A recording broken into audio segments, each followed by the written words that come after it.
ఓం శ్రీ గణేశాయ నమః. శ్రీ సరస్వత్యై నమః. శ్రీ పాదవల్లభ నృసింహ సరస్వతి శ్రీ గురు దత్తాత్రేయాయ నమః. గురు బ్రహ్మ గురు విష్ణు గురుదేవో మహేశ్వర గురు సాక్షాత్ పరబ్రహ్మ తస్మై శ్రీ గురవే నమః.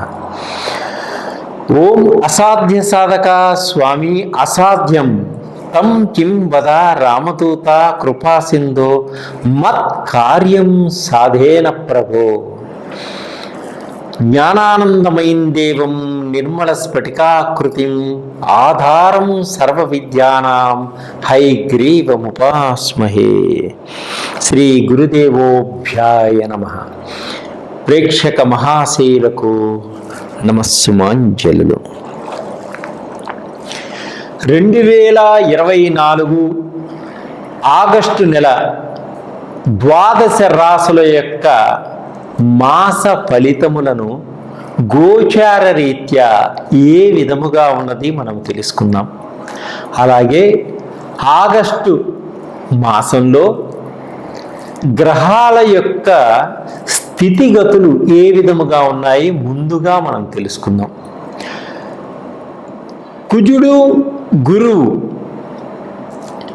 వృషభ రాశిలో ఉన్నారు. కుజుడు ఆగస్టు 27వ తేదీ నుంచి మిథున రాశిలోకి ప్రవేశిస్తున్నాడు. అలాగే కర్కాటక రాశిలో రవి 17వ తేదీ వరకు ఉండి 17వ తేదీ నుంచి తన స్వస్థానమైనటువంటి సింహరాశిలోకి ప్రవేశిస్తున్నాడు. అలాగే బుధుడు 6వ తేదీ నుండి వక్రగతి స్టార్ట్ అయ్యి 21వ తేదీ కర్కాటక రాశిలోకి ప్రవేశిస్తున్నాడు. అలాగే శుక్రుడు సింహరాశి నుంచి 25వ తేదీ కన్యా రాశిలోనికి ప్రవేశిస్తున్నాడు. కేతువు శుక్రుడితో కలుస్తున్నాడు, అంటే సింహంలో కేతువు కూడా ఉన్నాడు. శుక్రువు కలిసి ఉంటారు, శుక్రువు కేతువు కలిసి ఉంటారు. మీనంలో రాహు ఉన్నాడు. వక్రించిన శని కుంభంలో ఉన్నాడు. ఈ ఆగస్టు నెల మాస ఫలితాలలో గ్రహాల యొక్క స్థితిగతులు ఏ విధముగా ఉన్నాయి ఇప్పుడు మనం తెలుసుకుందాం. తదుపరి కర్కాటక రాశి 2024 ఆగస్టు మాసంలో కర్కాటక రాశి వారికి మిశ్రమ ఫలితాలు సూచిస్తున్నాయి ఈ మాసం అంతా కూడా. అలాగే ఆర్థిక పరంగా కొంత బాగుంటుంది. వీరికి ఈ మాసంలో కొన్ని ఖర్చులు కూడా ఉంటాయి. అలాగే ఆరోగ్యపరంగా చాలా బాగుంటుంది. ఎప్పటి నుంచో అనారోగ్యంతో బాధపడుతున్న వారికి కూడా కొంత ఉపశమనం కలిగేటువంటి సూచనలు కనిపిస్తున్నాయి. ఎప్పటి నుంచో మీకు కొంత ఇబ్బందులన్నీ కూడా వైద్యుల సహాయ సహకారాలతోటి ముందుకు సాగడం వల్ల మీకు ఉపశమనం లభిస్తుంది. కుటుంబంలో కొన్ని వివాదాలు జరిగేటువంటి సూచనలు ఉన్నాయి.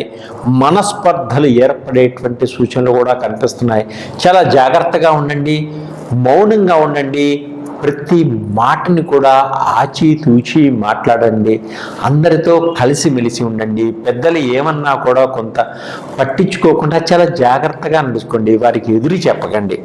అలాగే స్త్రీలతో మాట్లాడేటప్పుడు కూడా ఆచితూచి మాట్లాడండి.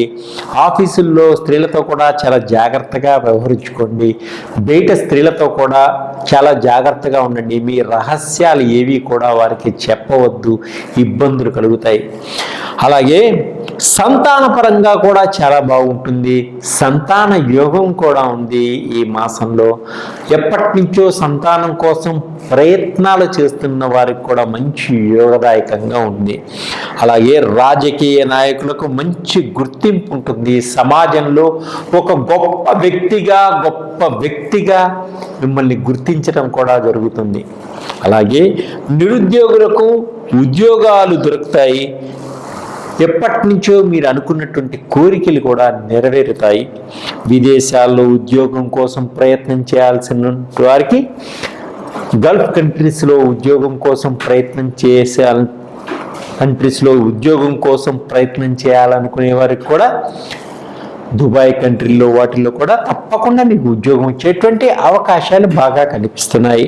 అలాగే ఎప్పటి నుంచో వివాహం కోసం ప్రయత్నం చేస్తున్న వారికి వివాహం కాలేదని బాధపడే అవసరం లేదు. ఈ మాసంలో మీరు గట్టిగా ప్రయత్నం చేయండి, తప్పకుండా వివాహం అయినటువంటి సూచనలు కనిపిస్తున్నాయి.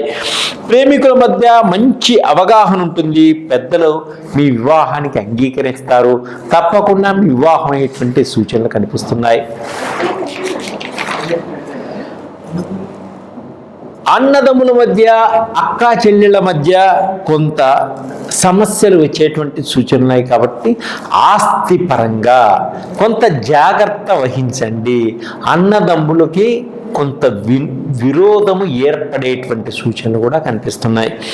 అలాగే తండ్రి ఆస్తులు కూడా సంక్రమిస్తాయి ఈ మాసంలో.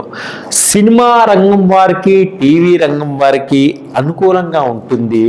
ఎప్పటి నుంచో రావలసినటువంటి డబ్బులన్నీ కూడా సరి అయిన సమయానికి అందడం కూడా జరుగుతుంది. అన్ని రంగాల వారికి అన్ని విధాలుగా కలిసి వచ్చే విధంగా ఉంది ఈ రాశి వారికి. ఇంకా అధికమైనటువంటి ఫలితాలు రావడం కోసం లక్ష్మీ గణపతి స్వామికి తీపి పదార్థాన్ని నైవేద్యంగా పెట్టి అందరికీ పంచడం వల్ల అధికమైనటువంటి ఫలితాలు లభిస్తాయి. అలాగే దత్తాత్రేయ స్వామిని దర్శించుకోండి, దత్త దర్శనం చేసుకోండి, దత్త నామాన్ని చదవండి. తప్పకుండా గురువు అనుగ్రహాన్ని, కటాక్షాలు మీకు పొందుతాయి. మీకు తోచిన విధంగా బీదలకు అన్నదానాన్ని చేయండి. తప్పకుండా వస్త్రదానాన్ని చేయండి. మీకు అన్ని విధాలుగా కలిసి వస్తుంది. అలాగే షట్చక్రాలకు సంబంధించినటువంటి ఆయిల్స్ కూడా మన దగ్గర ఉంటాయి. మూలాధార, స్వాదిష్టాన, మణిపుర, అనాహత, విశుద్ధ, ఆగ్నేయ, జ్ఞాననేత్రం, సహస్రనేత్రం, ఈ షట్చక్రాలకు సంబంధించినటువంటి ఆయిల్స్. అంటే ఈ షట్చక్రాల్లో ఏ చక్రానికి మనకు బాగోపోయినా అటువంటి ప్రాబ్లమ్స్ మనకు వస్తాయి. కాబట్టి ఇప్పుడు షుగర్ వ్యాధి ఎక్కువగా ఉన్న వారికి షుగర్కి సంబంధించినటువంటి ఆయిల్స్ ఉంటాయి. ఆ ఆయిల్ మన కుడి భాగంలో, కుడి చేతికి రొమ్ము కింద భాగంలో పొట్టకి రాసుకోవడం వల్ల మీకు ఇమ్మీడియట్లీ యాక్షన్ జరిగి మీకు షుగర్ని కంట్రోల్లో ఉంచుతుంది ఆయిల్. అలాగే విశుద్ధ చక్రం బాగలేకపోతే థైరాయిడ్ చెక్ చేయించుకొని ఈ ఆయిల్ వాడి మళ్ళీ చెక్ చేయించుకోండి. థైరాయిడ్ ప్రాబ్లమ్స్ కూడా తిరుగుతాయి. అలాగే రకరకాలైనటువంటి వ్యాధులన్నీ కూడా నయం చేయగలిగినటువంటి ఆయిల్స్ మన దగ్గర ఉన్నాయి. ఎప్పుడు కొంతమంది మందు తాగుతూ ఉంటారు, వ్యసనంగా దాన్ని మానమంటే మానలేకుండా ఉంటారు. అటువంటి వారికి కూడా సంబంధించినటువంటి మందు మాన్పించేటువంటి ఆయిల్స్ కూడా మన దగ్గర ఉన్నాయి. వారిని తాగించాల్సిన అవసరం లేదు, వారిని ఇబ్బంది పెట్టాల్సిన అవసరం లేదు. వారి వేసుకునే దుస్తుల మీద మనం వాటిని అప్లై చేయటం వల్ల వారికి మందు తాగాలి అనేటువంటి భావన నుంచి బయటపడటం జరుగుతుంది. అలాగే 9 నవగ్రహాలకు సంబంధించినటువంటి ఆయిల్స్ అన్నీ కూడా మన దగ్గర ఉంటాయి. ఇప్పుడు ఏ గ్రహానికి మనము జపం చేయించుకోవాలన్నా, దానం చేయాలన్నా, అలా జపాలు చేయించుకోలేనిటువంటి వారికి ఈ ఆయిల్ ఏ గ్రహానికి ఎక్కడ అప్లై చేయాలో చెప్తాము. అలా చేయడం వల్ల ఆ జపం చేసుకుంటే ఎటువంటి ఫలితాన్ని ఇస్తుందో, ఆ గ్రహానికి సంబంధించిన రాయి పెట్టుకుంటే, రత్నం పెట్టుకుంటే ఎటువంటి ఫలితం వస్తుందో అటువంటివన్నీ కూడా ఈ యొక్క ఆయిల్ మీరు అప్లై చేయడం వల్ల అద్భుతమైనటువంటి ఫలితాలు వస్తాయి. అలాగే మీకు వాస్తుకు సంబంధించినటువంటి ఆయిల్స్ అన్నీ కూడా నా దగ్గర దొరుకుతాయి. మీరు నన్ను సంప్రదించండి. మీ యొక్క ఇబ్బందుల నుంచి, కష్టాల నుంచి బయటపడండి. ఆనందదాయకంగా ఉండండి, సంతోషంగా, ఉల్లాసంగా ఉండండి. సర్వే జనా సుఖినో భవంతు.